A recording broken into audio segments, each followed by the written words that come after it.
Very shortly in public session.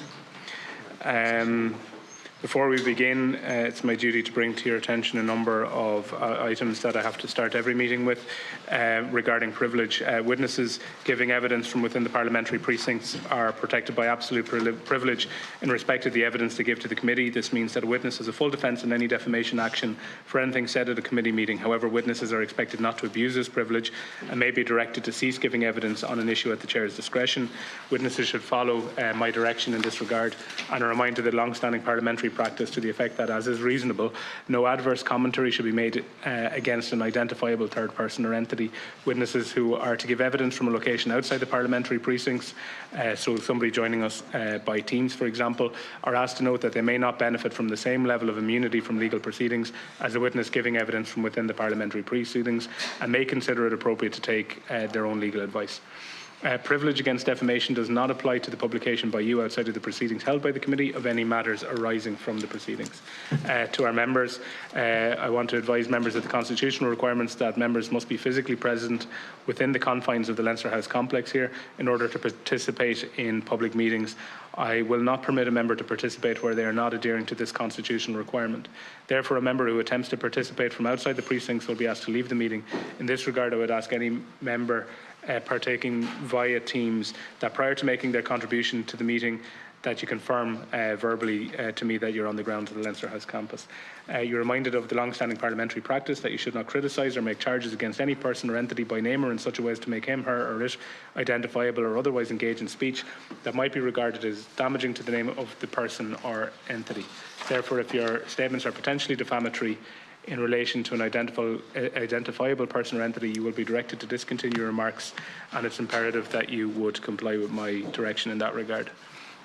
Agus solitas níimiid arch nó inmh rodégan trúvéilech a hit amach le cúpla lá nuas.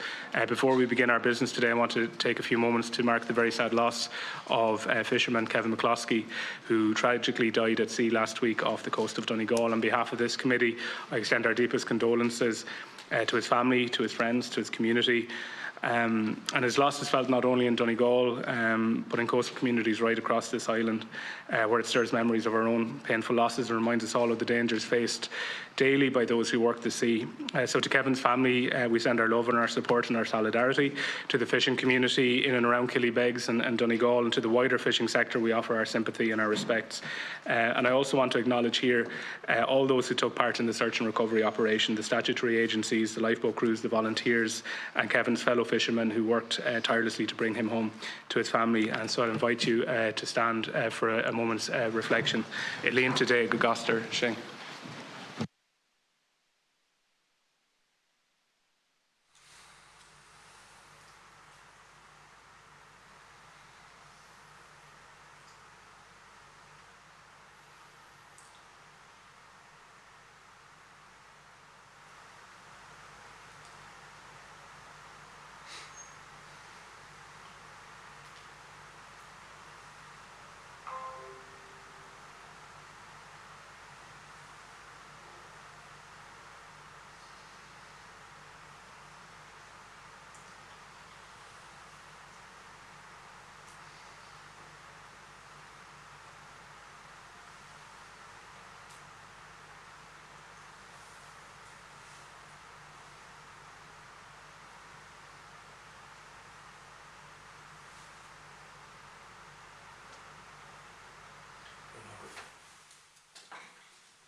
The main agenda item for today's meeting is the Sprat fishery and developments therein, and the committee will hear from a number of witnesses.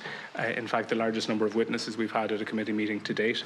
The committee will hear from Ms Sinead McSherry, Assistant General Secretary, and Ms Carol Forrest, Head of Division Inshore and Seafood Climate and Environment, Department of Agriculture, Food and the Marine, Dr Rick Officer, CEO of the Marine Institute, who is joined by his colleagues Dr Kieran Kelly and Dr Hans Gerritsen, and also by Mr. Patrick Murphy, Chief Executive Officer of the Irish South and West Fish Producers Organisation, and Mr. Michael Foley, representing the National Inshore Fishermen's Association. And we may, in time, be joined also by Mr. John Lynch of the Irish South and East Fish Producers Organisation, who'll be joining us online. I just believe there's some technical difficulties at the moment, but I'm sure he'll be with us in due course.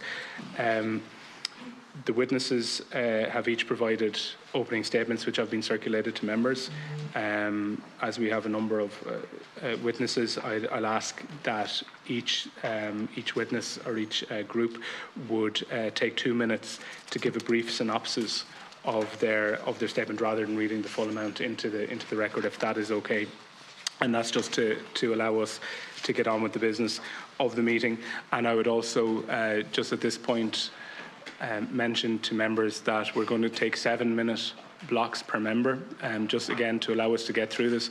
I would kindly ask you to include your question in that 7 minutes, and to include ample opportunity for the witnesses to respond. And if you have, if your question is directed at a particular organisation or witness, please mention that in your questions. But that will hopefully enable us all to have our say, all our witnesses to give their testimony, and for us maybe to have some time at the end for follow-up questions. So I just ask for your cooperation in that. So I will invite Ms. McSherry to kick us off, if you want. Thank you, Oireachtas. So in order to synopsise, I'll try and be quick. So as you're aware, Sprat is a small pelagic schooling fish. It occurs inshore. It's a short-lived species, and it's an important prey fish for many marine species. And again, it's important to the ocean food chain. The 2016 programme for government committed to the development of the inshore fishery sector and to ensuring that the smaller inshore boats are given new opportunities for commercial fishing. As you know, on that basis, in December 18, a transition to a ban on vessels over 18 metres trawling in inshore waters and inside the 6 nautical mile zones in the baselines was announced following a public consultation. While that ban had strong support, it was overturned in 2023 following a legal challenge.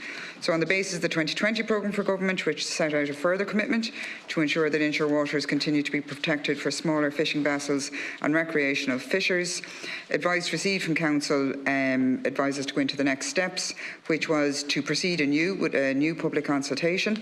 At that point, there had been 5 years since the original scientific and economic advice, and those advices were updated, sought from our colleagues in the Marine Institute and BIM. The public consultation was undertaken in 2024, and that was on a review of current access arrangements in the waters inside 6 nautical miles in the baselines. A consultation paper was issued. You know, over 5,500 submissions were received to the public consultation, and in July of this year, July 22nd, Minister Hayden and Dooley announced that from the 1st of October 2026, trawling activities, and that is the operation of trawler seine nets by fishing vessels over 18 metres in length and in the inshore waters inside the 6 nautical mile zones and the baselines, that would be prohibited. Equally, a limited total allowable catch of 2,000 tonnes of sprat will be permitted for vessels over 18 metres in length overall inside the 6 nautical mile zone and the baselines from October 2025 to September 30th, 2026 only. Minister Dooley was very mindful that the opportunity that these measures provided was important to our small-scale fishers, and he was confident that this would help re-establish the links primarily between local fish resources, local fleets and local economies. The government had also committed to maintaining support for the inshore sector in the most recent programme for government, and this decision helps deliver on that promise. The Minister is equally acutely aware that fishing vessel owners will have planned their fishing activities for the rest of the year and indeed into 2026 also, and it's for that reason that a transition period for all vessels over 18 metres will be permitted from October 2025, and this will allow a period of adjustment for all affected vessels who have planned fishing activities inside the 6 nautical mile zone during that period. And I'll stop there. Thank you. Dr. Rick Officer, one of your colleagues, to give a 2-minute synopsis of the Marine Institute's submission. Thank you, Oireachtas, and thank you for the invitation to meet with the Joint Committee today. I'm joined by my colleagues, Dr. Kieran Kelly, who's the Director of our Fisheries and Ecosystem Advisory Services, and Dr. Hans Gerritsen, Fishery Scientist and Team Leader within the same division. And we really welcome the opportunity today to discuss the important work of the Institute, and particularly related to the topic of today's meeting. Before we get into that topic in more detail, just I want to brief the committee on the context of the Marine Institute's provision of this advice and our role in fishery stock assessment and advice. We have a statutory remit established in the Marine Institute Act of 1991, and in practice that involves the Marine Institute in the conduct of environmental, fisheries and aquaculture surveys and monitoring to meet Ireland's national and international legal requirements, and the provision of scientific and technical advice to government, informing policy and supporting the sustainable development of Ireland's marine resources. The Marine Institute's Fisheries and Ecosystem Advisory Services assess many of the key commercial fish and shellfish stocks around Ireland. Our overall aim is to provide evidence on the sustainability of exploitation of these stocks. Our contributions focus on the biological and ecological aspects of fishery science. The international dimension to the management of fisheries requires that many stocks are assessed in an international forum. So each year, our scientists worked actively, engaged in international meetings associated with the stock assessment and advisory process, as well as carrying out assessments on many of the stocks in the inshore sector and non-TAC stocks that are of particular importance to Ireland. And these meetings are normally convened by the International Council for the Exploration of the Seas, ICES. So Ireland's fishing for sprat occurs within the ICES assessment area for the species, a very large area. It covers an area to the west of Scotland, the waters off our Atlantic coast, and it includes the Celtic and the Irish seas. Sprat in this assessment area are assumed to be a single population, but this has not been verified genetically. There's no TAC set for the sprat stock, and ICES have determined that there is insufficient information to evaluate stock trends and the exploitation of the status of the stock. They've therefore adopted a precautionary approach in providing their advice, and the 2025 ICES advice was that catches should not exceed 2,240 tonnes in total. That advice and the summaries of the most recent assessment and management advice are presented within the Marine Institute's annual stock book. We've made a written submission today of the key Marine Institute scientific advice and activities in relation to sprat and our ongoing research to improve the sprat catch advice. Thank you, Cahillig. Dr. Officer. Next, I'll invite Mr. Patrick Murphy, Chief Executive of the ISW FPO, representing fishers on the south and west coast, or Mr. John Lynch, who I see has joined us online, both of whom are representing the Seafood Ireland Alliance, to give a short presentation. 2 minutes, please.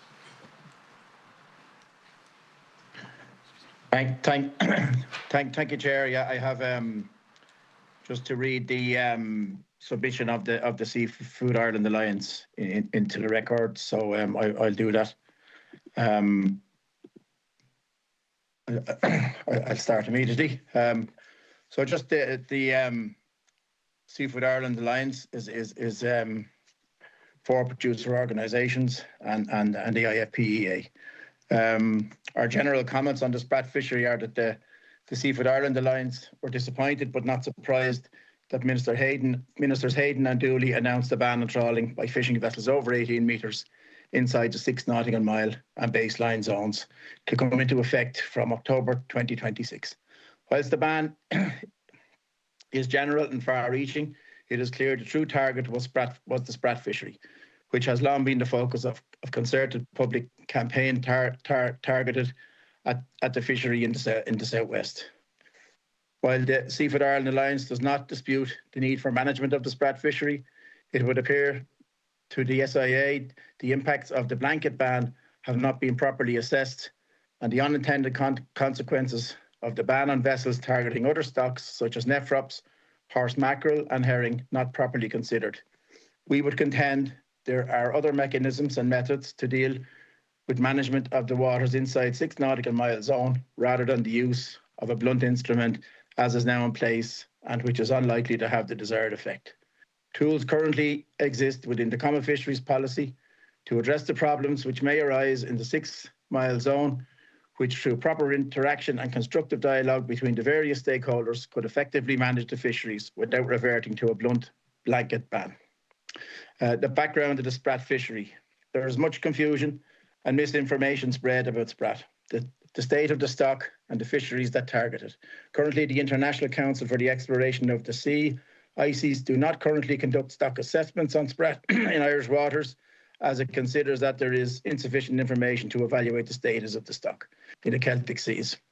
Instead, ICES provides catch advice based entirely on landings data, which is subject to a 20% precautionary reduction every 2 assessments, regardless of the stock status. The sole purpose of this advice is to incentivise governments to develop the science needed for conducting a full stock assessment. Therefore, the figure presented by ICES each year is of no real value from a biological, sustainability or management perspective. This lack of proper science means that the Sprat fishery exploited by both big and small boats has until now been unregulated, unmanaged and unassessed, despite the repeated calls from the industry to DAFM and the Marine Institute to develop the science needed to support unsustainable Sprat management, to support sustainable Sprat management, as opposed to unsustainable. As far back as 2013, the industry co-funded a PhD research project on Sprat with the hope that it would spur on progress. Yet 12 years later, it appears little has been achieved. The Seafood Ireland Alliance comments early this year, the SAI wrote to the Minister Dooley, outlined a suite of interim assessment and management measures, including targeted acoustic surveys in the bays that would enable precautionary total allowable catch to be calculated and catches to be strictly monitored and controlled. The recommendations aligned with those published last year in a paper co-authored by Marine Institute scientists in the Canadian Journal of Fisheries and Aquatic Scientists, describing how an ecosystem-based management plan for Sprat in the Celtic Sea could be developed in the absence of a full stock assessment. The SAA also advocated the carrying of independent onboard observers in the fishery and full sampling of the catches to allay any fears over the validity of catch data. Despite these efforts, the recommendations were ignored in the discussion, and we have ended up with a blanket ban based on an arbitrary length of vessel which will not manage the Sprat or any other fisheries inside 6 nautical miles. John, sorry to cut across. Could I ask you to conclude, please? We're just at time. I will, Chair. I'm nearly there. I'll just go to conclusions very quickly, one paragraph, Chairman, if I can. In conclusion, the SIA reiterates it does not support any of the options put forward in the consultation document. The SIA acknowledges the need for improved management measures in inshore waters and specifically for the Sprat fishery. We would highlight the impact Brexit has had on pelagic vessels of all sizes, from loss of quota under the Trade and Cooperation Agreement between the EU and the UK. Further restrictions to activities of pelagic vessels will increase the economic pressures on these vessels for no real gain in terms of conservation of stocks. Therefore, rather than a ban based on an arbitrary vessel size or fishing method, the SIA still advocate tailored measures in inshore waters and fisheries where data supports the need for such measures. Thank you. And I'd invite a representative of the NIFA to give either a summary or your statement, if you don't mind, please. Thank you.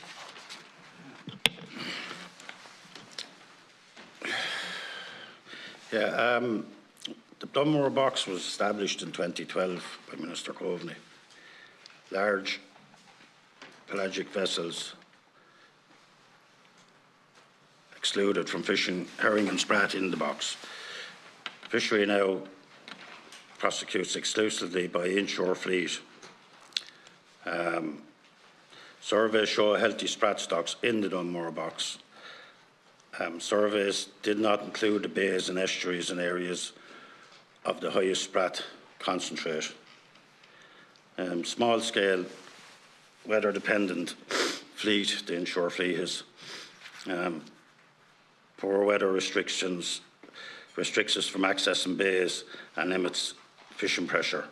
Inshore boats therefore have limited impact on overall stocks. That's me.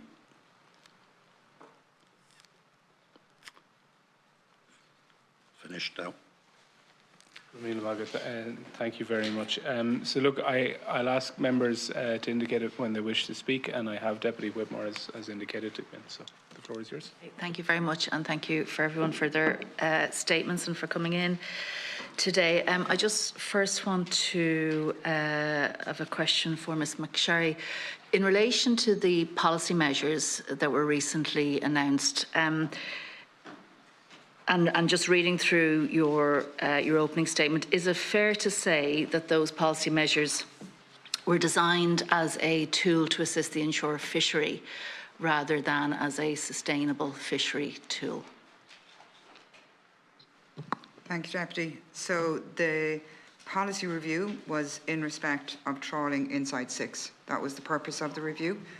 And the decisions made did meet a requirement that was set out in the programme for government, which was to protect inshore waters for inshore fishers. For the inshore fishers, perfect. And is that, I suppose, the fact, I'm just wondering, as part of that policy development, I'm just wondering, did you consider the IC's advice in relation to the precautionary quota that they have down, so 240 tonnes? Did you consider that as part of your discussions, or did that form any basis? And why did that not actually, is that not part of the policy? So again, the policy was in respect of access. The updated scientific advice was provided by my colleagues in the Marine Institute. You're aware that the EU does not have a TAC and quota regime in place for Sprat. So the options that were considered as part of the public consultation was a no change to the status quo, that all sea fishing boats excluded from pair trawling inside the 6 nautical miles, that all sea boats over 18 were excluded from trawling inside 6, that all fishing boats over 15 in length were considered for exclusion, and then the last one was other possible options that may arise. So in terms of a specific, I think your question was in relation to a specific Sprat fishery. There is no Sprat fishery. People engage in the fishing of Sprat, however it's not a quota species and it's not managed under the TAC and quota regime. But you are essentially managing it now, because you're excluding the larger boats, and you're ensuring that there's actually a quota for the larger boats in year 1. Isn't that correct? So, but there's no quota. You're not actually putting any quota or any cap or restrictions on the species in total, in line with the precautionary IC's advice. So to go back to the policy review, it was about access. Okay. That's So perfect. that's So what's it's been not managed. about, it wasn't about the sustainability of the Sprat, it was about the inshore fishers. There's obviously, by, I suppose, implications that are beneficial, but the policy review was specifically in relation to access. Okay, thank you. Thank you. And this question then for the Marine Institute. Can you tell me, what are the risks, because this is obviously a very important forage fish, what are the risks if this species is not sustainably managed? And do you see the measures that are being proposed as a means to sustainably manage this species? I defer to my colleague Kieran Kelly here to address this. Okay, thank you. So Sprat, as was mentioned in the opening oral submissions, is a short-lived species. And sustainability of short-lived species is not managed in the same way as it would be for longer-lived species like cod or haddock, or things that we're used to seeing TACs set on. In most cases, Sprat productivity is driven by environmental concerns in terms of the environment around them, so it's the predation and the reproductive success of Sprat in itself. So the advice that the Marine Institute is actually trying to formulate, and it takes a long time to formulate this advice. In the first instance, it's done through research, research mentioned by my colleagues in the fishing industry, which began a number of years ago, and is building up the knowledge basis on the biology and what we call the demographics of the stock. So our advice would be in relation to the sustainability of that stock, and fisheries for short-lived stocks are generally managed in a different method to TAC and quota instruments, such as people are used to hearing for most of the gadoid species, which are subject to commercial fisheries. Okay. An example would be anchovy, for example, in the Bay of Biscay, where you would have surveys, which would be conducted in the first instance, and then there would be a minimum amount of biomass left over after a survey, and that would be the basis for sustainability of the stock moving forward. We're not in a situation on that in Sprat yet. Okay. And just on that then, does that mean that you would need to, because obviously we're sort of looking at this as a national stock at the moment, and we, here, and last week we heard from Mr. Foley in relation to the Dunmore box and how there's a lot of Sprat there, and indeed a recent letter from the Minister spoke about that the Marine Institute surveys show that there's no evidence of collapse in the abundance of the species in the Celtic Sea. Do you think, is it important to assess for this species on a very localised area? Because obviously what's happening in one part of our coast mightn't be reflected in others. Is that the best way to do it? Okay, so Sprat currently is looked at as a stock in a very large area. So it's the area west of Scotland and the area all around Ireland, not including the Channel, which is a separate stock. So we do stock assessments based on the entire area. So in answer to your question, no, it wouldn't be appropriate to look at bay-by-bay management, because in addition to the fact that those fish within the bays are part of a larger stock, they also move between bays and around the coast as well. So what's the best way to actually get management plans in then? Is to do an assessment on the entire stock. And in that regard, the actual distribution of the stock is an important factor. So work has been underway in terms of genetics to look at the distribution and limits of that stock. That work is imminently due.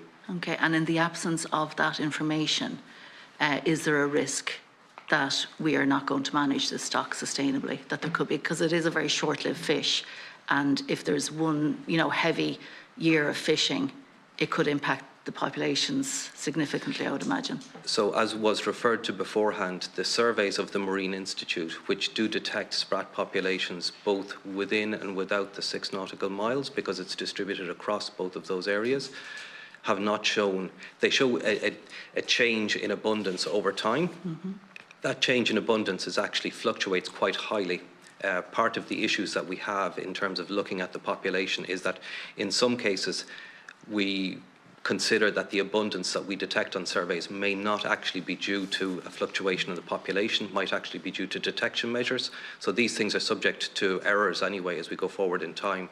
But we haven't detected a signal from those surveys to suggest that the stock has collapsed. We see a stock that changes in abundance rapidly from one year to the next. Okay, and I suppose collapse is quite a significant phrase. So, a decline, have you seen declines in them, or are you, I suppose, are there any concerns, would you share any concerns that if there's overfishing beyond the ICES recommended and precautionary amount, do you have concerns about that?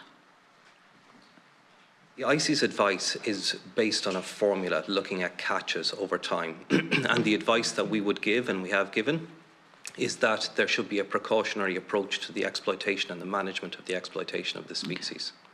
Okay, which isn't happening at the moment. Deputy McLaughlin.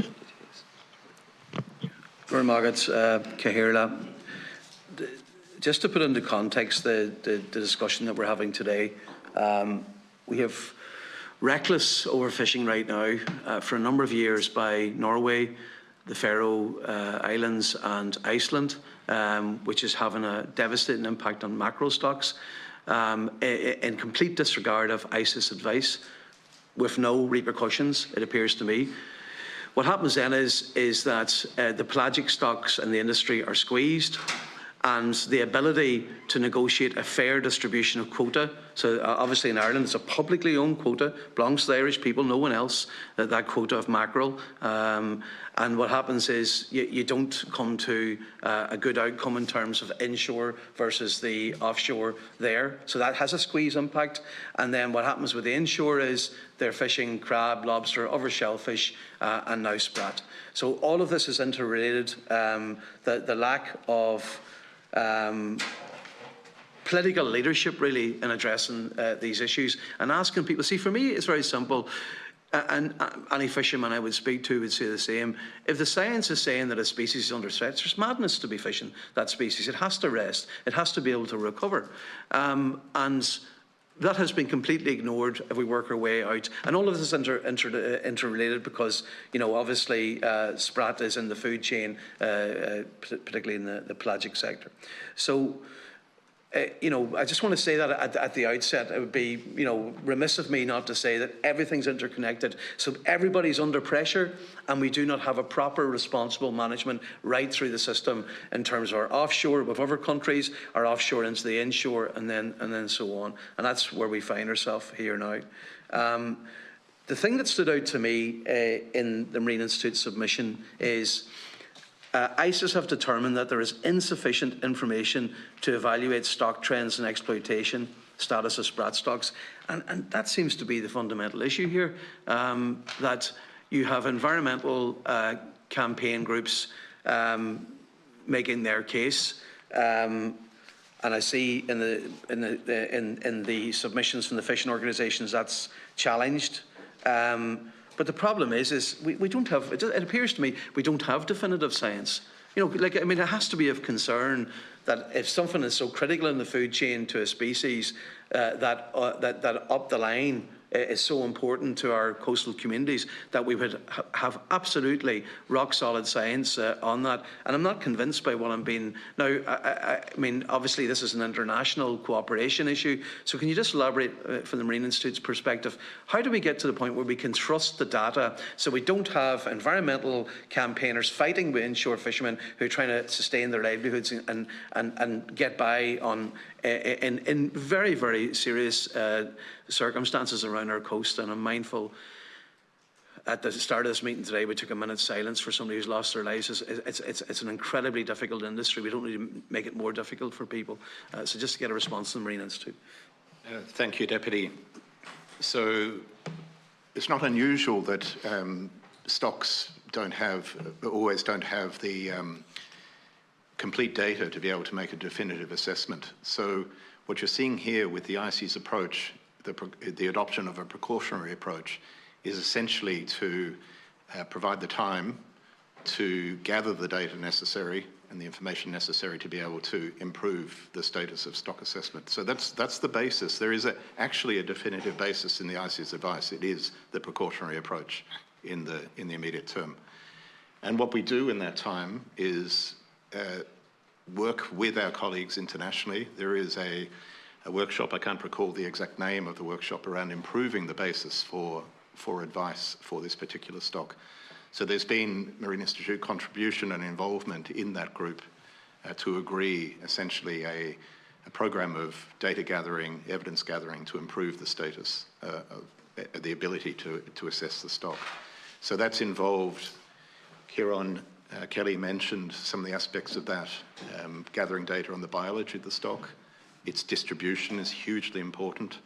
And I might offer the opportunity to my colleagues to elaborate on this. So just to be clear, it isn't as if nothing has happened about this stock in terms of research, just because there is no assessment on the table for a catch-based advice, which comes from an assessment like the TAC species are set from. There is in fact a roadmap within ICES. So that roadmap is a meeting of all of the ICES member countries that come together, and they discuss the data gaps and they discuss a plan as to how to address those with a view to putting a stock assessment in place. There are two pieces of information really that need to be put in place currently in order to move forward with that plan. One of them will be the genetic information to accurately determine the extent of the stock. Deputy Whitmore suggested, whether it should be managed on a bay basis or on some other basis. That's really important in terms of the distribution of the stock itself. And work on that is imminent. So we should have, within actually the year 2025, we should have an outcome from that. The way the process works in ICES is, in actual fact, it doesn't just happen that a piece of evidence comes to the table and then it's accepted.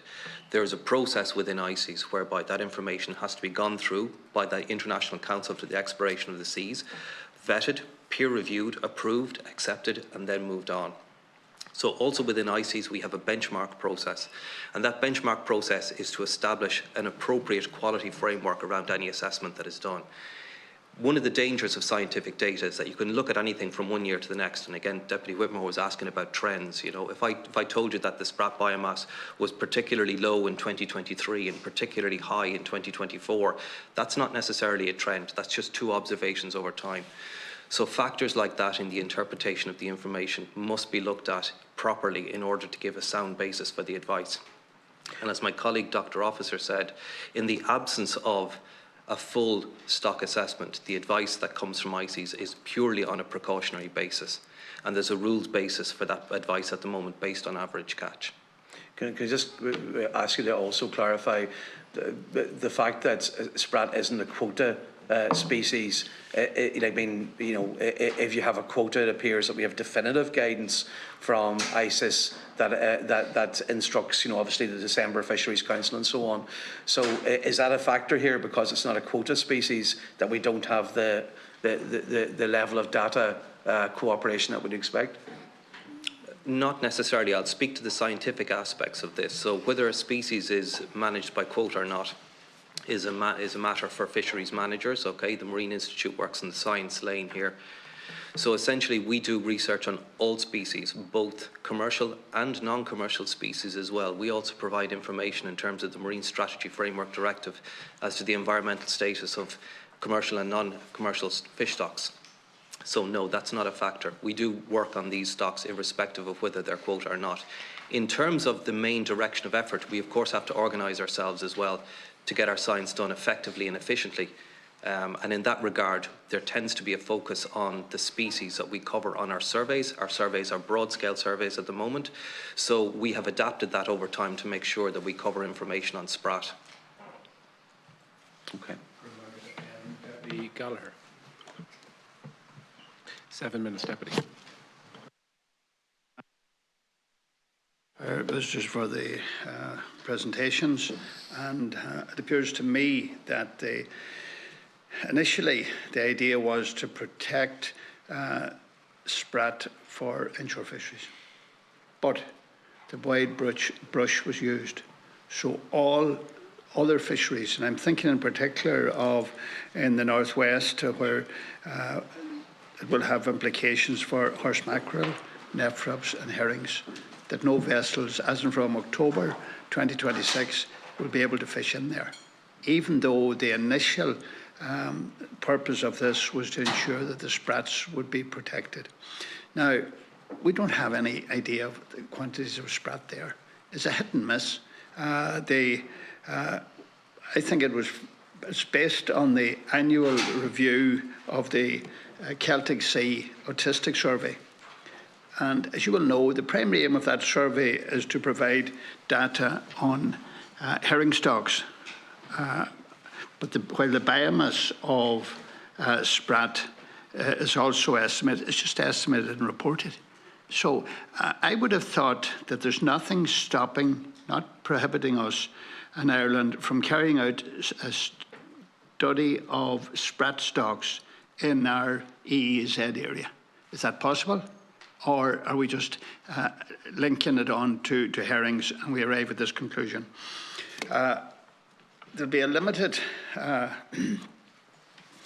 allowable catch of, I think it's 2,000 tonnes of Sprat for vessels over 18 between now and September of next year. What vessels, there's no quota on this total allowable catch. So who decides what will be available to each vessel? Or is it hit and miss again? So I'd just like some clarification in relation to that. I've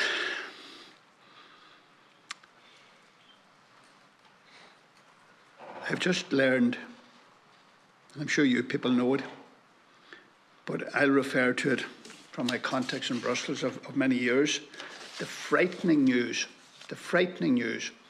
And you'll be aware that last year we had 37,640 tonnes of mackerel, and with the Hague preferences it went up to something like 39,000 tonnes. The proposal from ICES that is to be reduced by 70%. I know at the end of the day it'll be less than 70, but that's frightening. And that will reduce it to such an extent that it won't pay our boats to go to sea. And blue whiting, we had 57,000 tonnes last year. And the ISIS, whether it's true or not, but I'm sure you people will be able to clarify if this is right or wrong, but it's devastating news. It's to be reduced or proposed to reduce it by 41%. And of course, boarfish, of which we have 80% of the European total allowable catch. Unfortunately, it's not high, but that's to be reduced by 22%. That's the frightening news that's through from Brussels today. And we have to meet with the Minister as soon as possible to decide what action we're going to take. And why is it that mackerel is to be reduced by 70%?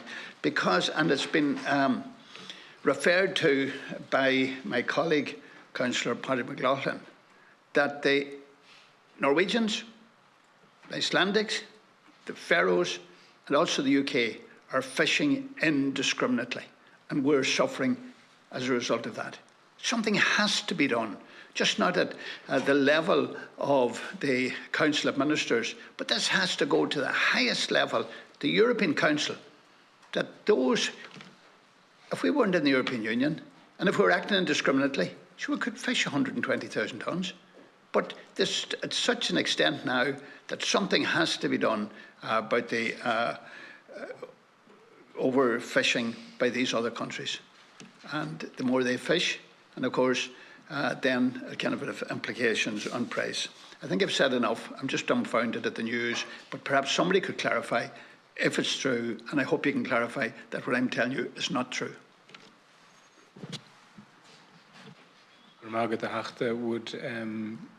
Would anybody like to come in and respond to that, perhaps? Mr. Murphy, you've indicated there. Yeah, I think our scientists behind will be definitely able to confirm it, but yeah, that's the figures that we've been told we're coming. We have written papers about this. But what I find, how this impacts us, Deputy, is we have seen now that, admitted to, we don't have sufficient data, we don't have sufficient advice to do an MSc or an MSY fishery on Sprat. Yet for 50 years this fishery has been happening by the same boats around our coastline inside in the bays, and we've been asking as an industry to bring management measures.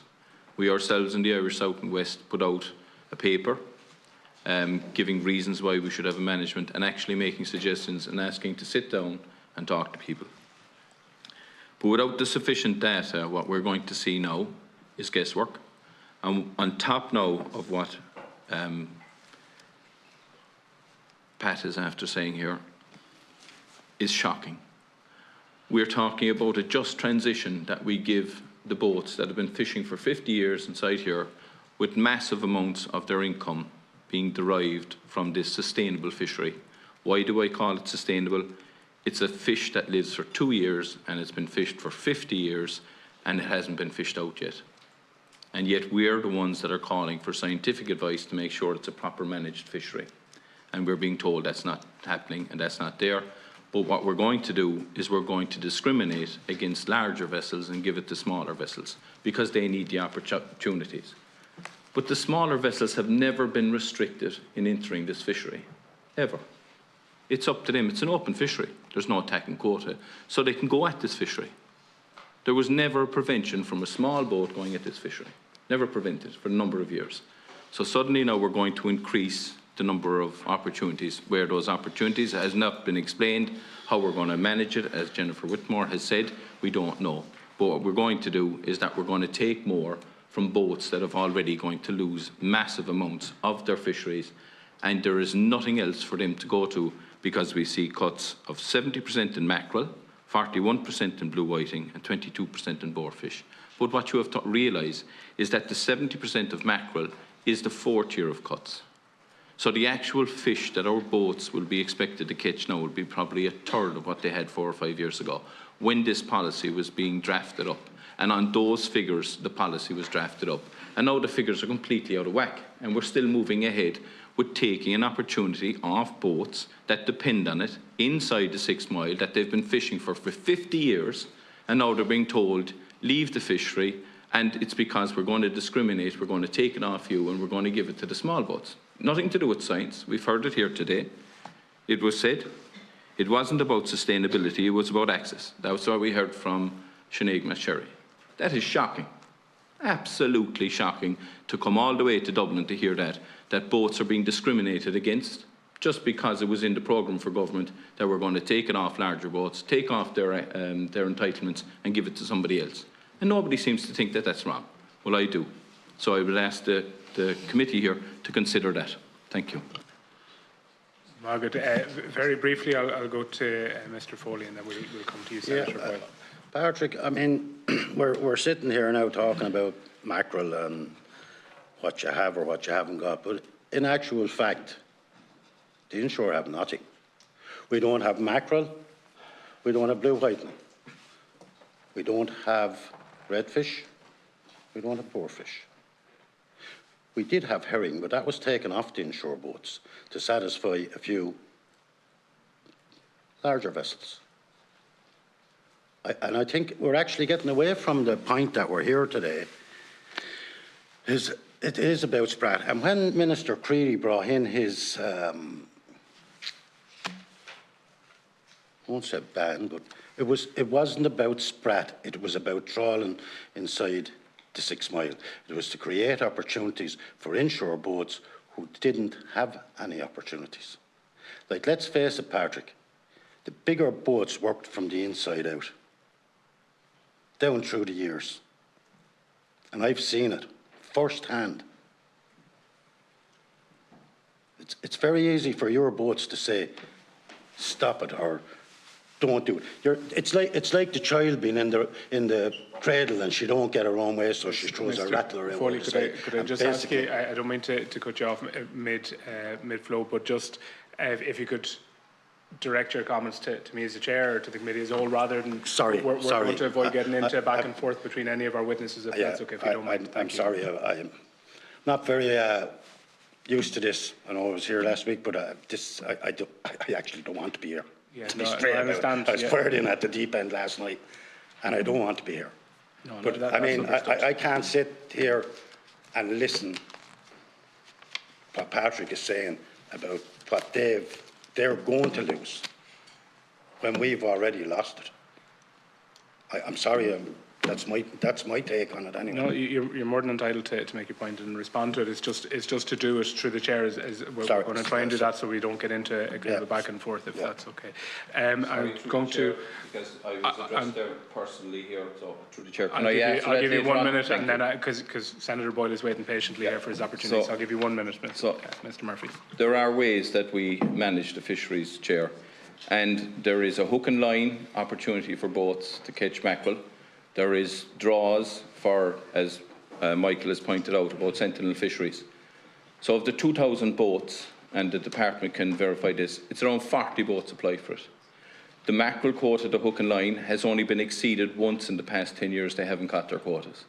To say that small boats don't have opportunities in Ireland, as a small inshore fisherman myself, that's not true. And I have the evidence here, because this is what we give out to small boats and big boats every month. And you can see they get half. But just to give a quick summation of this, a small boat, if numbering 2,000, if they get 5 tonne each, that's 1,000 tonne, 5,000 tonne. There's 140 big boats, and if they get 10 tonne, it's 1,400. So on paper, there is more opportunities for smaller boats. And we keep defending our country's system of giving out fish in Europe under Article 17 because they keep being told that we're not giving out the opportunities. And that is not true. And as a small inshore fisherman myself, working inside in a punt, giving me quota for blue whiting is impossible. I can't catch them. I had a 12-metre boat, and we had to fish to what our boat was capable of catching. So it's not true to say the opportunities aren't there. And I agree, though, with Michael. There should be more opportunities because Deputy Pat Gallagher has said it. Our country has the richest fishing waters in Europe, and we don't get a proper share of our own fish. So instead of fighting with Michael or other fishermen and boats inside, we're looking for our politicians to fight for us in Europe and elsewhere to make sure that the share out, which is 15% to the Irish fishermen and 85% to other visiting fleets, should be addressed. We're being put out of business. So I'd like to look at areas where we can all work together to get more fish, rather than fighting over the crumbs between ourselves and saying this fella and that fella's wrong. Thanks, Chair. Thanks, Mr. Murphy. I'll go directly to Senator Boyle for your 7 minutes, and there'll be opportunities then to come back in response to that, I'm sure. Thank you very much, Chair. And first of all, I would like to pass on my condolences to the McCloskey family. I knew Kevin very well. He was a hard-working fisherman for 42 years, and he was a good member to me. So I would just like to say to the family, my sincere condolences. Listen, we're all here today, and I mean, if this ISIS comes through, we're not going to be here next year. Like, if this cut goes through, we're going to lose 85%. Since 2022, we're going to lose 85% of our mackerel. I know we're here about Sprat. I'll just come to that in a minute. But I think our leaders need to stand up, our ministers and our MEPs. I mean, it's time to the boys to do something here. The industry can't take these cuts. We just can't. I mean, other countries is overfishing here. Like, let's call them out. My colleagues here has all called them out. Norway, the Faroe Islands, you know, Iceland, and we're being hammered. We are really being hammered, and anybody that tells me any different is wrong. Like 85% cutting and since 2022 in mackerel. You know, it's just criminal what's going on. It is criminal. And somebody needs to stand up and be counted here. You know, people cannot live in coastal communities on scraps, which we are doing as last 10, 15 years. Somebody needs to draw a line in the sand and get a fair playing field for our coastal communities in Ireland. Enough is enough. So I'm asking the committee here too today, let's all stand, let's all get out, and let's put the pressure on. These cuts cannot happen. These cuts. Sorry about that. It's so, with everything that's going on, it's just very hard to sit and listen to what ISIS is saying, to be honest. We're saying there about ISIS and, you know, how can the Kieran, maybe you'd be fitted to answer the question for me. Like, there's nobody exactly knows what the biomass of Sprat is out there. Is that basically what's going on here? Nobody can turn around and say, listen, there's 20,000 tonne out there, there's 30,000 tonne, or there's 5,000 tonne. Is there any way that we can get figures on that we know? Look, there's been a few questions that have come from Deputy Gallagher and now from Senator Boyle around, I'm going to restrict the answers to the role of the Institute here around assessment. As Kieran said in some of his opening remarks, for a species like this, a kind of one that's, where the abundance is driven by environmental factors largely, including predation and environmental conditions, the optimal approach would be to assess through a survey basis that would give you almost in-year indication of that change in abundance, and then set your catch limits on the basis of that. We're a long way from that for this stock, because the first thing you'd need to do is identify what you're dealing with. What's the identity of the stock? You know, to what extent is it contained such that your survey abundance estimate is meaningful for the area in which you're choosing to manage it. So there's a bit of a hierarchy in the order in which we would go about trying to achieve that assessment. Maybe Kieran would like to elaborate on that, but that would be the kind of approach that we would need to adopt to address Deputy Gallagher's question around how would you go about it. Carla, will I speak? Please do. Okay. So just to address that, and Deputy Gallagher referred to the herring surveys, for example, which we have currently in the Celtic Sea, and we do detect and we can calculate a Sprat biomass from that. But the issue here is not what you see on a survey, but it is what the stock size is. And the stock here for Sprat is currently Area 6, which is that area west of Scotland, all the way up to the Butt of Lewis and west of the Western Isles, and down to the north coast of Donegal, and all the way around Ireland, and up into the Irish Sea, and down into the Celtic Sea. So there is not currently a single survey covering Sprat biomass across that area. And if you were to move to a biomass-based estimate for managing the stock and giving it catch advice, you would need to have that put together. Now, it can be done because there are different surveys across that area. But what we would do first of all is find out the area of distribution of the stock. Now, we're not completely naive on this. We have been for the past number of years gathering samples of sprat caught across all of that area of distribution. And actually it's delayed currently, but we were expecting to have the genetic results from that out by the end of the summer in August. It has now been delayed. It is likely to be October at this stage before we get that. When that information is on the table, we should be able to say if, for example, the sprat west of Scotland are the same stock as the sprat in the Celtic Sea. If they are, we would need a survey across that entire area in order to be able to calculate the stock biomass. If they are not, we can then use the surveys that we have currently to estimate a biomass that will be relevant for the stocks. That work will have to be done through ICES because assessments are done in an international context because fisheries are international, and therefore the ICES programme of work is currently putting up benchmarks for 2026. We can't benchmark sprat in 26, but we may be able to do it in 27 when that genetic information comes through. And that's the timescale with which science works. And you're better off to get the science right here before you try and base an advice on it. And that's the way we would always work in the Institute. Thank you. Thanks. No, I remember back 15, 20 years ago, I mean, out in Inverbay beside me, you know, we had people going out fishing sprat, and, you know, it was all done for human consumption, and it was done to put into the food chain. But what really galls me is what goes to, you know, sprat goes to the fish meal. No fault to the fish meal, they have to do it, you know. But I think there needs to be a more in-depth approach to this. It's at the minute it just seems to be that we'll try and fix it, but it's not taken into the future for moving on, you know, because you're going to have other species mixed through the sprat too, like with herring and mackerel and everything in the bays. So I think, you know, there needs to be a full, and we need to know what we're dealing with here before we kind of make the one cloth doesn't fit everything, you know. But I do get where Michael's coming from there. The ordinary inshore fisherman really relies on this. I mean, you might have 4 or 5 men out in a boat, and that keeps them going all winter. You know, I think they really need to be looked after. But the 6 mile, you know, we have to come up with something maybe better around the 6 mile, you know. Thank you, Chair. Margaret, Senator.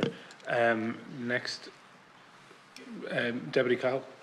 Yeah, thank you, Oireachtas, and I'd like to welcome our guests here today. I'd like to concur with Deputy Patrick O'Gallagher there. I think you hit the nail on the head. It is fair to say that our rich waters have and are being robbed and raped of our fair share, our country's fair share, our fishermen's fair share, and that has led to a debate in regards to our inland fisheries here and disagreement, obviously. And look, I'm a firm believer about supporting and securing our fishing communities, supporting our fishermen. I have supported the ban on pair trawling here at this committee and on the floor of Dáil Éireann, and as a county councillor in Kerry, I've seen firsthand what has been happening. I live on a beach. I've seen the trawlers operate outside me. I've seen it in Dingle Bay and I've seen it in Kenmare Bay. And in that context, I'd like to acknowledge the work done by Minister Dooley and Minister Hayden, and that school that I referenced here a couple of times before, Scoil Inverscena in Kenmare, the students there, they did terrific work. But I suppose we wouldn't be talking about that only for what has happened at EU level, and in that context, I think maybe it is time that we organise a high-powered delegation. I would suggest headed up by our Minister for Agriculture and Junior Minister, both Hayden and Dooley, and this committee to go to Brussels and meet with the powers that be there. we're talking long enough about the particular issue.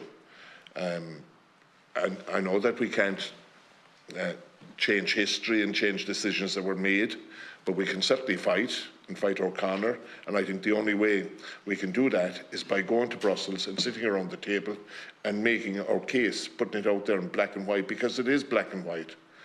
I mean, here we are speaking about basically the scraps. We're speaking about protecting the Sprat. They're a vital part of the fish food chain, obviously. I'm not an expert in fisheries and in data and all of that. I do listen to the facts, obviously, but I think it would be a very, very wise decision for us to go to Europe and go to Brussels with a high-powered delegation, including this committee here. Ultimately, like our ministers, our department officials, we in this room are responsible for securing the safety of, the future of our fishermen and our inland fisheries and our coastal communities, as I've said already, now and into the future. And if we don't act, it's going to be gone. Thank you. Margaret, would anybody like to respond to that? I do know that John Lynch is a little bit of a disadvantage because he's on Teams but has his hand raised. So John, if you'd like to come in initially, and if anybody else would like to respond, we'll come to you, Ms. McSherry, afterwards. Thanks, Chairman. And just to get back to the substantive issue here of the Sprat fishery. You know, from point of view of my organisation, the Irish South and East Fish Producers Organisation, you know, our organisation was instrumental in the development of the herring fishery, the sentinel herring fishery in the Dunmore box when the stock collapsed. And we were also instrumental in the development of the hook and line fishery, which started from some members in Dunmore, you know, who were having issues around that access to quota for the hook and line fishery. And so that fishery was evolved from there.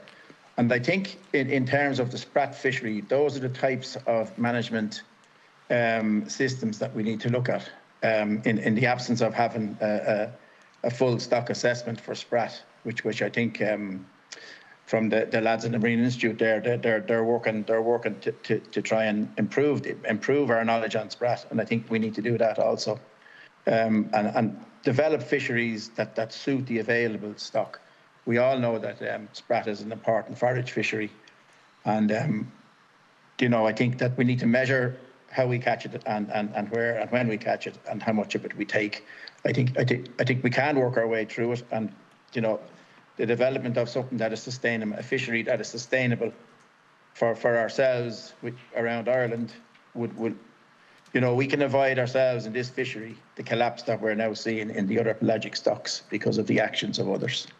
The unfortunate thing, and I know that Deputy Gallagher mentioned the pelagic stocks and the cuts. And the unfortunate thing about those cuts, and particularly the one in mackerel, is that it won't help the mackerel stock one bit because of what's going on in the coastal states outside of the European Union. And I think unless that is brought to a head and something is done about that, I think we're really heading in a very, very bad direction.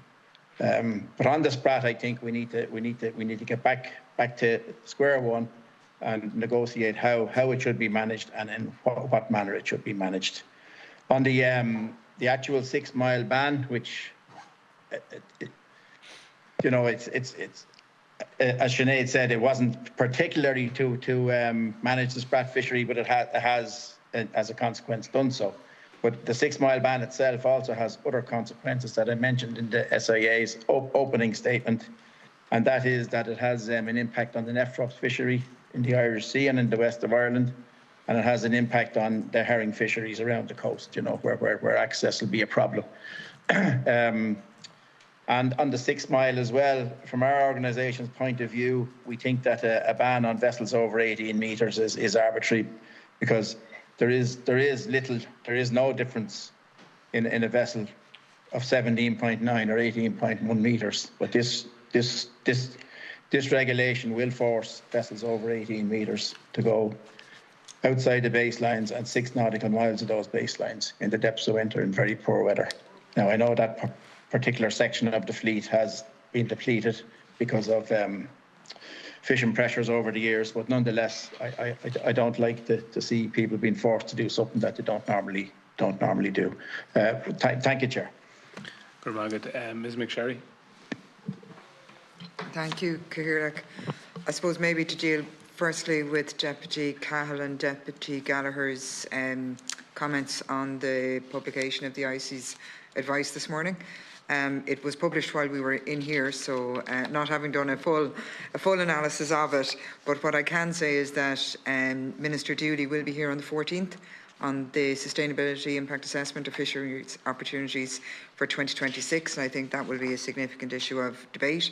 And secondly, if I recall correctly, Minister Dooley, on his first appearance here at the committee, did invite the committee to join him in working with and visiting the Commission in terms of setting out Irish priorities. So I think that's something that Deputy Cahill's proposal should be able to be moved on. I suppose just to comment on a couple of issues that are coming up in relation to the ban on over 18s inside 6. The Minister will not accept that these are discriminatory of the over 18s. The aim of the new arrangements is to provide a benefit to smaller boats in terms of improved security and economic opportunity, and the value of the catch forgone by the larger sea fishing boats could in theory be taken up directly by the smaller sea fishing boats. We've discussed at length that Sprat is a non-quota species. It's concentrated inside the 6 nautical miles, and the increased availability of Sprat to smaller boats could present a significant diversification opportunity for the inshore, which I think Michael spoke to earlier. I do understand what John has said in terms of the baselines and how they're measured around the coast, and the 6 nautical miles from the baseline can be further out on the southwest and on the west coast than it can on the east coast. But I would say those comments in respect of pelagic species, they are available to fish outside the 6 in terms of herring and mackerel, and is it horse mackerel?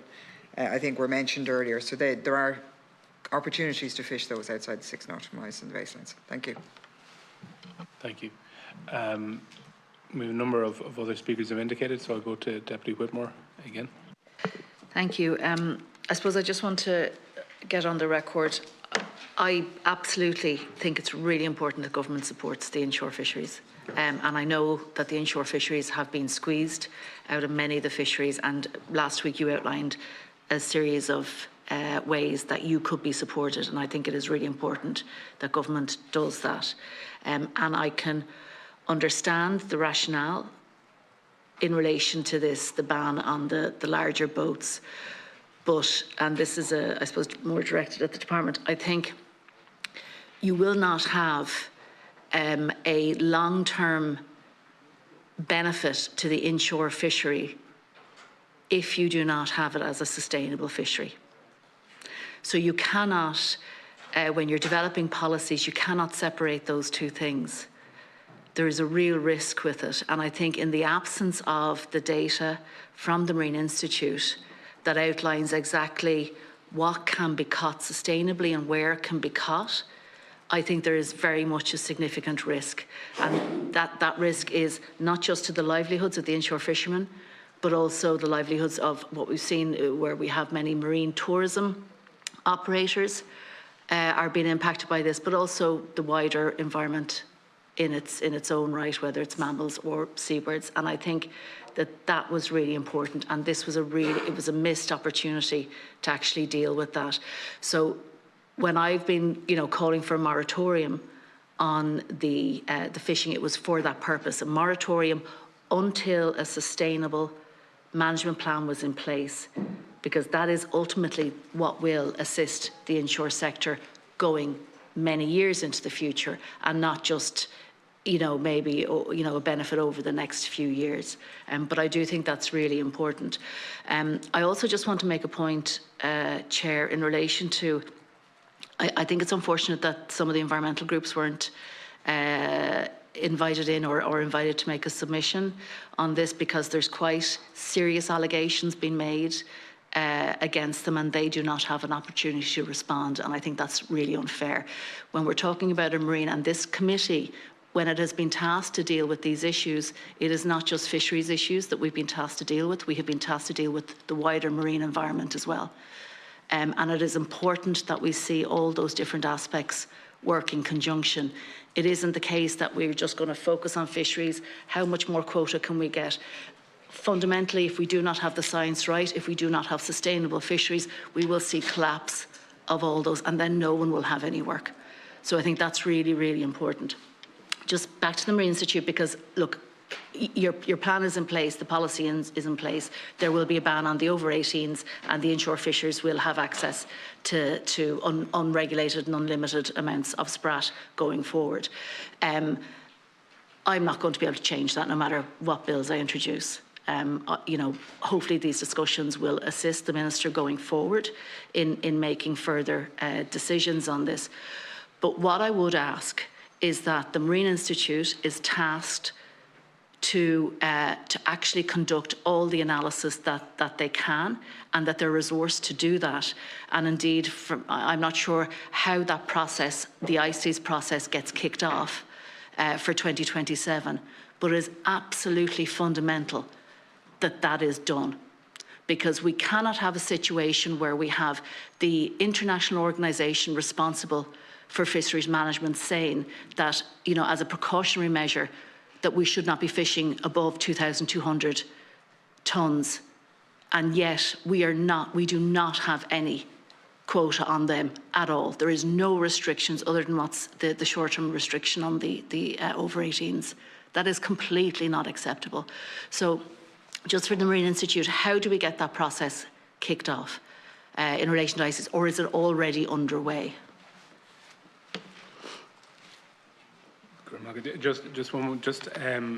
For the avoidance of any doubt, and I take Deputy Whitmore's point, it would be very interesting to hear the perspective of environmental organisations. There was at least one invitation made, and there was a number of opportunities where proposals could be made to invite further organisations. So it's not that it wasn't a consideration. Unfortunately, I believe the clerk may correct me if I'm wrong, one invitation was issued and unfortunately it wasn't taken up. So just to make that point, I think it's an important one that we make. So go on ahead, Mr. Officer. Thank you, So, Deputy Whitmore, thank you for the question. We're not starting from scratch here. We've provided the committee with a substantial written submission. The second appendix of that summarises some of the Marine Institute work that is ongoing to close out some of these data gaps that you mentioned. They've been well reiterated within the committee's discussions today. So we've mentioned some basic things around the biology of the stock, you know, its longevity, which of course then is very important to the timescale over which management would be implemented. The investigation of stock structure, really important, and we have genetic work underway being conducted. International approach here being conducted with our equivalent agency in the UK. The better estimation of biomass, so using surveys, and then quite immature at this stage because it needs to be conditioned by the previous information, would be around management strategy evaluation. But you can only really get at that once you've got some of the precursory information in place. So there is work underway. Of course, the Institute you know, is under the aegis of the department. We negotiate annual oversight and performance agreements. We're very open to responding to imperatives from the department to accelerate this work. Okay. And in order for ICES to start the pathway that you talked about, Kieran, has that pathway, that roadmap, has that started? You know, the genetic testing and the trends, and has that actually started? Or do we as a state have to request that is done? I'll respond to that, Caoirleach. Yes, it has. So it's been underway for several years. Okay. That's unfortunately one of the difficult parts of doing science, is that it takes a long time to get this information to the table, but doubly so in the case of fishery science, where you have to work across an international community and work through an intergovernmental organisation like ICES. But we're well on the path to that process. And as I say, the expectation just for the record here, the expectation is that 2027 we may be in a position to do this, but that depends on a number of other factors as well. Okay, thank you very much. And I suppose then for the department, very briefly, Deputy. I think it's really important that the Marine Institute get the support, because this issue isn't going to go away. I mean, because we have this unregulated fishery, the chances are that this issue is going to keep on coming up and up and up again. So I think it's really important. I don't know whether you've already directed the Marine Institute or ensured that they have all the resources. Obviously, there's some work happening already, but if there's anything else that they need, that there's close agreement with you on that. May I, Garda? Yep. Thanks, Deputy. I suppose the first thing is, as Kieran has said, the science needs to be mature in order to utilise it. As regards the Marine Institute and taskings and the OPA that we have with them, naturally, the resourcing of the Marine Institute is down to the vote at the end of the day, and we will work with the Marine Institute to utilise the vote that we receive from government as efficiently as possible. Okay, thank you. Deputy McLaughlin. Yeah, I said it there. I said earlier on that huge political failure at European level puts immense pressure on the entire Irish fishing fleet and leads to some of the tensions articulated here today. And we should just note that, that basically we have, Iceland, Norway, two sovereign countries, and Faroe Islands, which pretty much sovereign part of Denmark, have utterly ignored scientific advice, overfished the species, which is a migratory species, which is a shared resource for the countries that are bordering those waters, and it's absolutely devastating. We're looking at bankruptcy of a sector here, destruction of a sector, destruction of jobs, destruction of communities, because there's no repercussions whatsoever. Yet our own fishermen would never get away with that. Never get away with that. And it's devastating, actually, the context that we meet here today. It's no wonder that fishermen are fighting with each other. The pressure that people are under here is absolutely immense.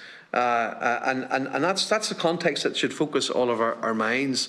And I do believe in a science-led approach. I really do. But it has to be consistently applied across the board. Nobody can escape the science that's there, because that's reckless and that destroys future generations' opportunities. So it's very hard right now today to have to sort of argue a strong, robust scientific approach, but we have to. We've no other choice, even if other countries utterly, recklessly ignore it.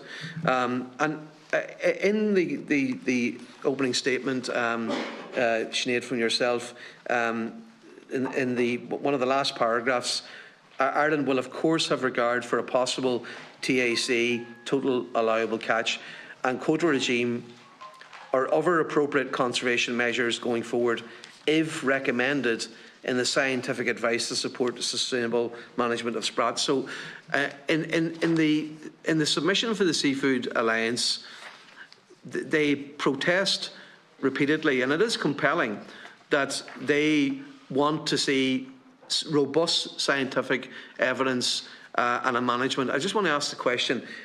I'm led to understand that in the Baltic and North Seas that there is a maximum sustainable catch or yield approach there based on science. Like, is there an international model that Ireland could follow? And I'm going to say again, it appears to me that we could set a quota in Ireland. Can we do that? Like, can the Irish government, based on science now, science-led, set a quota for Sprat? Because it says here, again, go back to Sinead, your opening statement, at this time there is no proposal from the EU Commission for a total allowable catch. I find that extraordinary, absolutely. So on one hand, you're not ensuring that the food chain, literally the food chain for a species, is protected, not looked at on a science basis, and then you ignore countries who just recklessly destroy a species in defiance of international advice and scientific advice. So on one hand, you do nothing when people ignore it at that level, and on the other hand, you just don't even bother to give a framework. You know, this is tough. we're legislators in here, you know, and what we always say about laws only work unless they apply to everybody, that they apply to everybody equally, and that the law is enforced. You know, that's what we always say. And today, you see basically the breakdown of international law, and then the implications. On one hand, when people ignore it, and on the other hand, when it's not even there. So, I suppose the question. It's hard not today to vent. Many of the members are because we know what this means for our communities. We know that people are losing their livelihoods and jobs on the back of this advice. It's absolutely devastating news that we're getting here today, and it's impossible to not refer to that when we're dealing with this issue.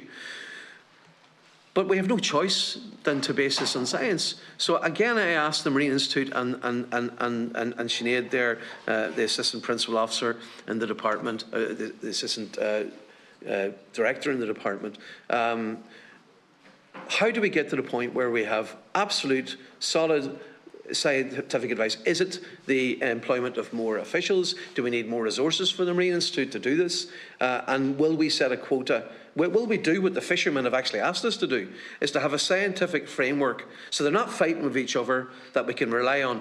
And then finally, is there a model in other countries, as I'm led to understand, in the Baltic and North Seas, that we could lean on in terms of how we address this issue?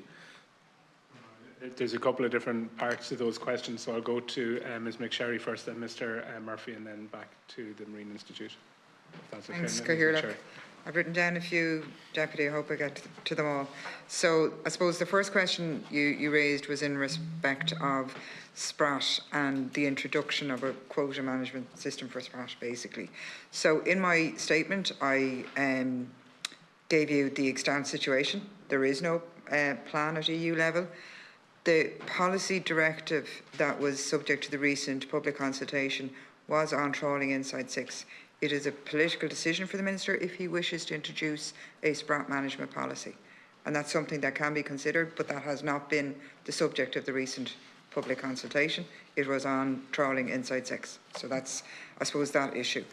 In relation to the IC's advice, I think both Kieran and Rick have spoken at length in terms of the process in relation to the establishment of that advice and the time that it takes, and that science takes time in order to establish those patterns. So irrespective of the genetic system that she spoke about earlier, it'll be at least 2027 before that element of advice is available. You also mentioned the actions, I suppose, both at EU and international level. Minister Dooley has spoken to you before in respect of his views on the actions of third countries and their over-exploitation of mackerel in particular and blue whiting. The coastal states recently, there was a proposal by the EU and Trident to take emergency management measures to combat that. The Faroese regulation was recently voted on in Council. It's the colloquial name, I'm afraid I can't remember the actual digits because we weren't here to discuss this today, but the regulation which is designed to take actions against those countries who do not fish sustainably, and that has been moved on the EU. Politically at EU level, there has been a high-level dialogue between the Commission and Norway, and Commissioner Cadiz spoke at Council last week about trying to re-engage on that and move that forward more. And the last piece, I suppose, is what I mentioned earlier would be for discussion directly with the Minister here on the 14th, which is his political views and what his views are in relation to the EU negotiating on behalf of all member states in respect of coastal state stocks, and whether it's on bilateral or trilateral agreements between ourselves and the UK, as in ourselves being member states of the EU and the UK, EU, Norway, UK and the coastal states in general. So I think they were the issues you mentioned, Deputy. Yeah, Have I that's fair enough from yourself. Anything? Yeah. Okay, thank you. With the Marine Institute to deal with, do we need more resources, and are there other international comparisons that we lean on? So, Cahill, I'm conscious you had some other people queued up. No? We'll respond to that directly. Okay. I'll come to Mr Murphy then, if that's okay. So there's several elements to your question, Deputy, that let me try to tease them out and make sure I understand them. So When you're saying are there international models we can lean on, are you meaning for Sprat assessment? Yeah, for Sprat, yeah. Okay. So my knowledge of the assessment approach we have a Channel North Sea stock, which I understand does have a TAC. I am not conscious myself of the basis for that assessment, so I might defer to Kieran here Okay. So, yes, there is a way to move forward here, but the fundamental basis for it is the definition of the stock. So in the case of the North Sea, the Channel and the Baltic, there's a stock definition that defines the area within which the stock is distributed. There are then surveys that are carried out across that area to the full extent of that area, and then you can collate the appropriate catch data for where the catch is relevant to that stock. You would need those three elements to be put together to do one for. We have a putative stock at the moment, which is 6 and 7. So it's to establish whether the stock is over all of those areas. If it were, you would need to coordinate at the very least with the UK to cover the area west of Scotland, and you would need to also collate the data in terms of the catches across that area, and that would all be done through ICES. Why hasn't it been done? Because the definition of the stock is not yet currently known. And how does it get known?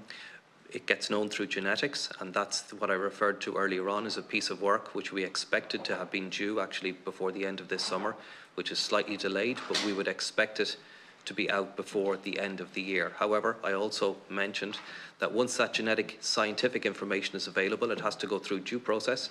So it's back into ICES. There's a stock assessment ID working group, and they will peer review that information, and they will then give an advice to say that these are now the stock boundaries for one or more Sprat stocks around Ireland and Scotland. And following that definition, work to benchmark the assessment, which is where you get an assessment done similar to is done in the Channel, in the North Sea or in the Baltic, to be done on the appropriate assessment area around Ireland. Finally, timeframes. What sort of let's assume you all of you collectively, department and Marine Institute, would have the will to have an accurate scientific assessment of the stock moving forward. What's the best case scenario in terms of timeframes to get to the point where we have the similar model? Best case scenario, as I mentioned earlier on, would be about 2027. But that depends on everything going according to plan. And the reason it's out that far, and people might think that's an awful long way down the road, it requires in the first instance that stock identification working group to sit. It has not sat because the information is currently not on the table. That will be planned for 2026. Within 2026, we're then working through an intergovernmental organisation, ICES, to table a benchmark. Because ICES is an actual voluntary network of scientists, that tabling of that work needs to be done according to a prioritisation. Sprat will be one, and we will be pushing Sprat as a high priority for that. So the very best outcome we could expect is that by 2027, we would have a benchmark assessment for Sprat, subject to us being able to define the stock appropriately and subject to us being able to get the appropriate information. If the information is in relation to a Sprat stock, let's say, for example, argument's sake, in the Celtic Sea, we already have surveys covering that area appropriately. But if the stock is distributed further and wider, we would have to coordinate those surveys effectively. That's just a piece of work. But if there is a gap in the survey information, you would then have to begin the survey work at that point. So that's why I say 2027 is an optimistic outline for that, but it's not impossible. Mr. Murphy. Thanks, Cahirlock, and I'll address this to Deputy Patrick McLaughlin, who I think is one of the best advocates for our industry that I've met in my time as the CEO of the Irish South and West. But I do not agree that I came here to argue with my fellow fishermen. Absolutely not. I wanted to put out the facts that are there about the fisheries that are there. We have 9 closed fisheries, 9. We have MPAs coming on us and wind farms coming on us. So this isn't just about Sprat. I'm trying to introduce that we have boats that have traditionally fished and earned their living. It's part of their income inside these areas that are now no longer going to be able to do it. When I hear that this is not discriminatory, I scratch my head and I wonder, how can you come up with that evaluation? So I'm going to give an example.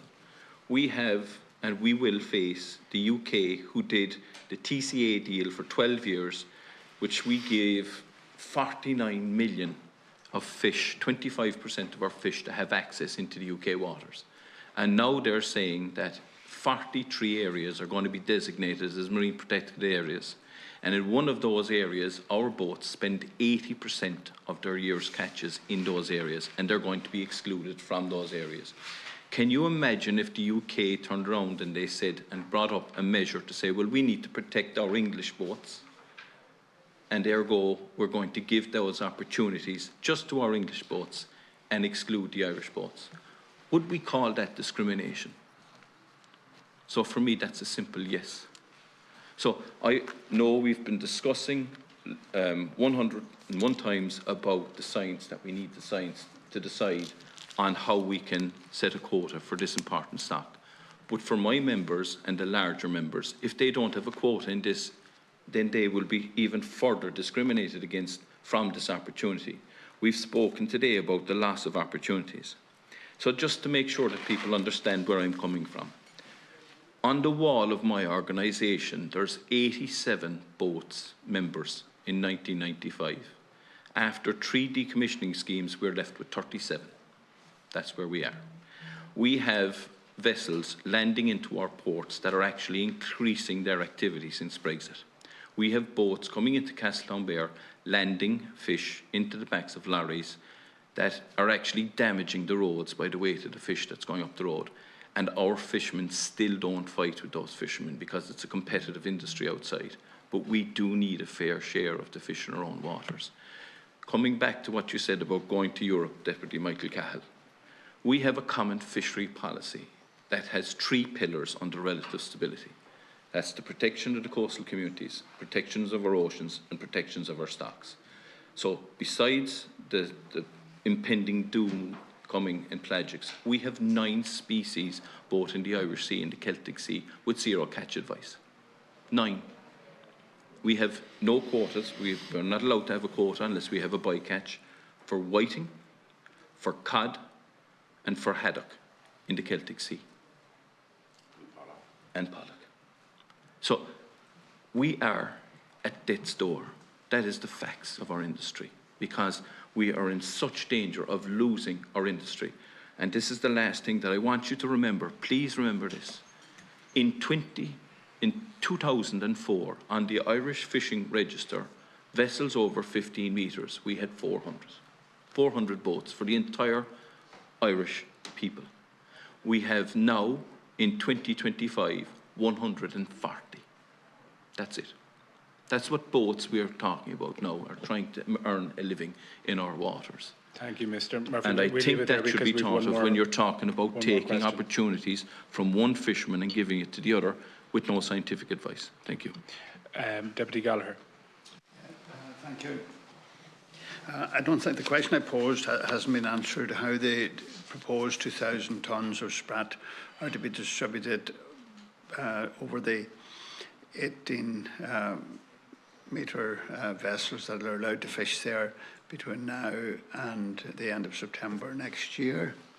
Could somebody give me the chronological order from the date that the Minister will sign and place before the House the statutory instrument bringing into force the ban from October 2026? And of course, we also always have to be conscious of the judicial review and what's the deadline by which that has to be taken by any parties. The unilateral fishing and overfishing by non-EU member states, I just couldn't emphasise the importance of addressing that and calling them out for what it is. Overfishing, knowing full well that they're going to overfish, and in time they will suffer. But now we're suffering, and it may be too late when that is resolved. When I think, and I recommended at the time, that we should have, and I sat in the dining room with Michel Barnier, who told me, looked me straight in the eye, and I said, how are we going to be affected? He said, fish and trade will be inextricably linked. And for whatever reason, he said, you will not be affected. But as a result of Brexit, we lost 26%. 26% of what was a low quota of that time. And I recommended, and I said it, but of course, fishing is a small pawn in the overall game, that we should have threatened. And a threat of vetoing Brexit would certainly have saved our industry. But I have to blame those responsible at the time, and I recommended it, but no, I wasn't listened to. Also, we talk about Areas 6. Area 6 is offshore, and there's conflicting messages. And it's important that when we look then at the south of Ireland, the NIFA, south of the Aran Islands, is inside the 6 nautical miles. And if we take Tory Island, in the heart of my own county, it's also inside 6 nautical miles. So this, I think someone has to be more pragmatic and maybe just to say the 6 mile ban around the, I think it's not right. It needs to be looked at, and we have to talk to the Minister about that. Everything can be changed, and common sense has to come into it. So, having said that, maybe if we could get the answer to those few questions, and I sincerely hope it's not too late for a revival of our pelagic fishery. Who would like to come in response to those? Ms. Forrest. Thank you for your question. And just to answer your question on kind of the, I guess, the timeline, once the policy directive or the legal instruments that will be required to bring this restriction into place are signed and laid before the Houses, that they would then have immediate effect. So that would be a very quick time frame once the policy directive is signed. I believe my colleague, did you want to come in on something else? I think, Deputy Gallagher, your second question was in relation to the matter raised earlier about the, I suppose, the actions by third countries in respect to the pelagic fleet. I can't speak to the direct negotiations on Brexit. They are what happened. The key piece, I think, is in relation to fishing opportunities for 2026, that we analyse carefully the advice that comes out today. I think the impact of the overfishing from those third countries will be very evident in that advice, and then how Ireland interacts in relation to the negotiations on the TAC and quota regulation for 2026 will be very important. And I think that, again, just to reiterate that discussion will be here on the 14th, I believe. Thank you. Sorry, just answer the piece of your question on the judicial review. So the standard kind of time frame for a judicial review would be 3 months from the date of decision, which was the middle of July that the decision was made. So that would bring us in or around the middle of October. Thank you.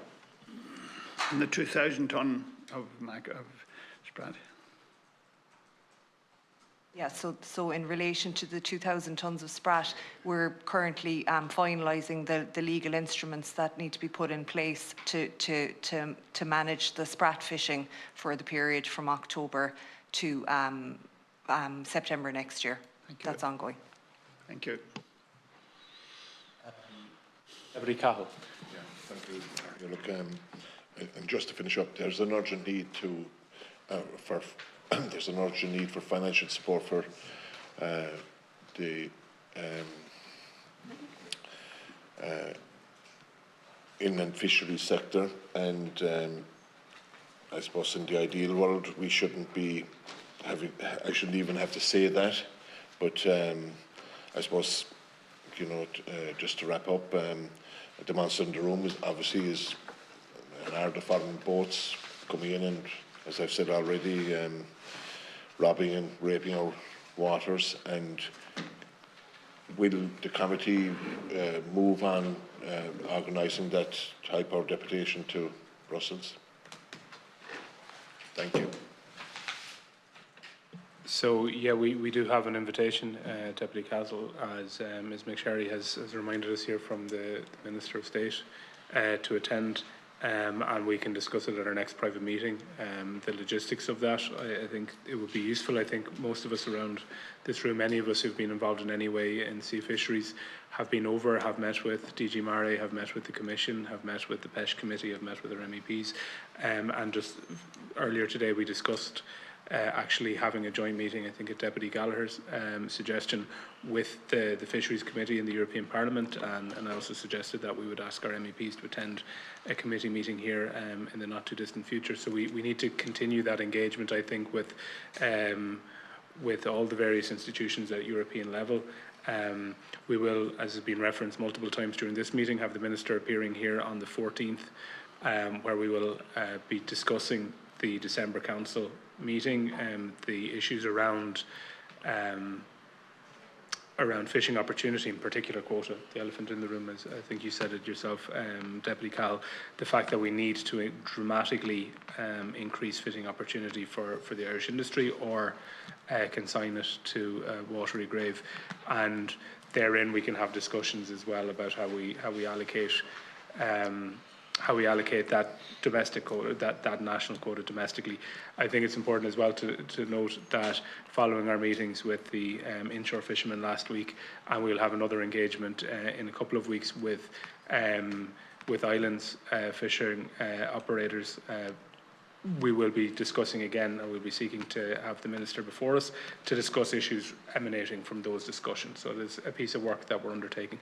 So to answer your question, we'll definitely be following up with that invitation. Whether it'll be this side or the other side of the council meeting remains to be seen, but I think it is very important that all the testimony that we have gathered in all the meetings since this committee was re-established will be fed into the Minister as he is making his preparations, and his team no doubt are making the preparations for December Council, because it is the industry waits with bated breath, and our communities are wish to charge the Minister, I suppose, as strongly as we possibly can before he goes over to that. Deputy Whitmore. Thank you. This is just a very brief question. This is, again, just the Marine Institute, just as a sort of a closing question. On the basis of, because obviously, Dr. Kelly, you said that it's going to take a number of years in order to build up the evidence and the data and the ICES process, to go through that process. So it'll take a number of years before there is any possibility of developing any specific Sprat management plans. On the basis of just science, so leaving aside economic or political reasons, just purely on the basis of science, on the absence of that information to date, what would you recommend in relation to the Sprat fishery? Is it the use of the precautionary quota that has been determined by ICES, or is there other, do you have any other opinions or recommendations on it? So just purely on the evidence and the fishery science. I think the question was directed to Kieran. Yes. Whoever did. Yeah. Yeah. Okay, so the Marine Institute participates in ICES, and we're party to the ICES advice. And of course, what we would recommend is the ICES advice, because that's the best available science at the moment. That said, as we have referred to earlier on, that advice is not particularly useful in terms of management. It is a precautionary approach, but it's not particularly useful. And the basis for that is that average catch advice is useful for stocks for which there is multiple year classes in a fishery and in the stock. In the case of Sprat, it's not, and the abundance goes up and down very rapidly. However, in the absence of any other information, it is that precautionary advice. There's a process ongoing within ICES at the moment, and Ireland is both intimately involved and an actual leader in ICES too. So there's individuals seconded from the Marine Institute, for example, that hold positions within ICES in terms of the chair of the advisory council. And we're working through those channels as well to try and get a better basis for the advice. So this will be called data limited advice within ICES, and there is a process currently ongoing in ICES to actually better provide data limited advice, particularly in the case of short-lived species like Sprat. So we would hope in the interim between now and 2027, for example, that we could have a better advice coming out from ICES with regard to these type of stocks. Okay, thank you very much. So we have no further members indicating to speak. But what I would like to do, as I've been listening very attentively to the discussions, and I would just like to pose a question to the representatives, the three fisheries representatives, if that's okay, and just to give you a minute or two and to sum up. But it strikes me that we would be better able, notwithstanding the lack of scientific evidence on the table, we'd be better able to manage this, and this would not be a crisis where there are sufficient fishing opportunities for Irish vessels, both big and small. So I might just put that question to each of you in turn and ask you maybe just to comment very, very briefly. But I know that John has been waiting patiently, so I'll go to John first, if that's okay, and then to Mr. Murphy, and then to Mr. Foley to finish up, if that's okay. So, John. Thanks, Chair. Yeah, I think your question, or the question you've asked about, is it a lack of fishing opportunities that is driving the issues around Sprat? And I suppose in a way you're correct. And we see now the further reduction of fishing opportunities that's been announced today. I think that will really cause, it's really a disaster for the pelagic industry in Ireland. We do have these issues in other fisheries as well, you know, and we're looking at some fairly poor advice around other whitefish stocks, and this all leads to a concentration on what's available. In demersals, you see an increased concentration on nephrops, and that is due to a lack of whitefish opportunities because of stock depletion, or from one reason or another. Mainly due to poor recruitment in the gadoid stocks. I suppose the issue around the 6 mile really, you know, it's not that it's any huge fishery is being stopped in terms of demersals, but the access to certain nephrops fisheries and partial access to some herring fisheries really is an issue, because the cumulative impact of what's before us in terms of ORE and marine protected areas will further reduce the access of fisheries to certain amount of fishing ground that they've traditionally fished.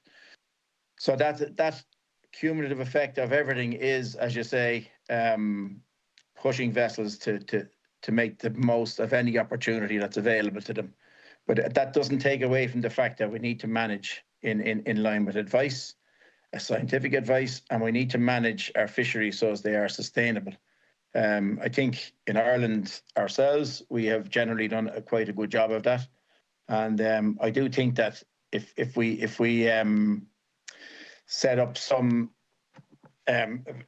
committee or some system where we could negotiate or at least discuss how we should manage Sprat or any other stock that we have issues with, either outside or inside 6 nautical miles, I would certainly, and our organisation has always advocated that we sit around the table and discuss the best way to manage these fisheries for everybody's benefit.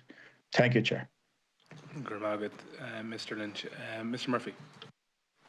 Thank you, Chair, and I won't take up too much of the time, but just to let people know that we don't just come in and not prepare. We look at the science, we work with the scientists, we take advice from the scientists. We have an IFRSP working partnership with our scientists behind us, and we look into the science. So just to explain that a short-lived stock, a couple of years old, so if they're not caught, then they die of natural causes, natural mortality.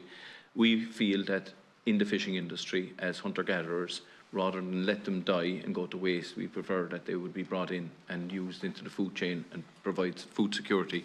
And that's what I'm saying about the Sprat. We need the proper advice to make sure that they're managed properly, and I hope that will happen soon, because we have 2 MSC certified Sprat fisheries in Europe. And last year, I think the science gave them a doubling, which is a couple of 100,000 tonnes. So these fish are designed to spawn. Maybe, I don't know the year class when they come into maturity. Maybe that could be answered as well. But these are the real facts. So if you have a fishery that's been sustainably done by Michael and the other lads, regardless of the size of the boat they are, that leads in other fisheries to say it's sustainable, like Kieran said, but it's different because it's not a long living stock, so they don't take the landings as an indicator of how healthy the stock is. So there's a complication there. So we do understand the science, but we do realise that if you have a stock like our fishermen are watching, because they don't want to fish it out, and I'm sure Michael will agree, they have equipment on board the boats like sonars, and they see the marks of the fish and they know where they are and they move around the bays. And it would be helpful if it was clarified the spawning cycle of these fish, because a lot is being made of that these fish go into the bays to spawn, and we are told that is not true. So maybe that could be clarified. This fishery happens in the autumn time, and even though you see boats inside in the bays, doesn't necessarily mean that they're in there to shoot the gear. They're around looking for the fish. They fish sustainably. They don't drag the bays and start at one end and work their way out. And I'm sure Michael will agree with that. They are professional fishermen. They target the fish, they look for the best fish, and they bring it in and fish sustainably and don't wipe out the stocks. And they don't trawl all around the bays. So a lot of the misinformation that's out there could be addressed by the committee here by getting the facts behind that and making sure that there's a paper there. The last thing I'll say is, like I started off, we actually reached out to all the different parties with a draft proposal of managed proposals inside in the bays, net sizes, times, amount of days that you could have fishing inside in the bay, not just for sprat, but for the other species that Deputy Pat Gallagher pointed out is really critical to the boats. You know, it said in the information that was brought out in the first consultation that I think was only 3% is what we're talking about here, is what's caught by the overall fishery. So if you look at the data, you can see that this isn't as detrimental as people might be led to believe. And I understand it, I absolutely do. Suddenly there's big boats inside the bay, but you have to see whether the nets are shot. But you can easily find out how much and how many times these boats have shot, and it is a way less than one would believe. Thanks, Chair. Thank you. And final word to Mr. Foley. From an NIFA point of view, we're delighted with the 6 mile. It will give opportunities to the inshore boats. Again, we took a big hit last year on pollock, like 0 tack. I'm not so sure about ices. I know I'm not here to question them, but last year was 0 tack, and this year is 3,000 tack. In my experience of when stocks are recovering, it doesn't come up from 0 to 3,000 within less than 12 months. So it's quite possible that they may be making a mistake, maybe not, but we'll have to see where the science goes. But for the inshore boats, like they're inshore, they can't go up into the fields. They're not big enough to go off. There has to be something there for them. We can't be taking the dirty end of the stick all the time, because that's what we've been doing as far back as I can remember. The inshore boats gets the small end of the stick, or the short straw. Any more than that, I can't really say. Okay. Well, thank you very much, and thank you to all our witnesses for your contributions, for your statements, and for your conduct today. I think it's been very informative for all our members, and an important piece of work for the committee, and it's something that I know we'll be returning to. We will be discussing again, because well, we don't quite have a resolution, we'll put it that way. But thank you all very much for your contributions. We await, I suppose, the advances in the research and the science, so that we can rely on that as committee members, as people involved in the fishing industry, as managers and all the rest. But I want to again thank you all, and also thank our members for your contributions here today, for your good conduct, and for the quality of the discussions that we've had. So, Cramil Magwif. And the meeting is, that concludes the meeting for today. Good night.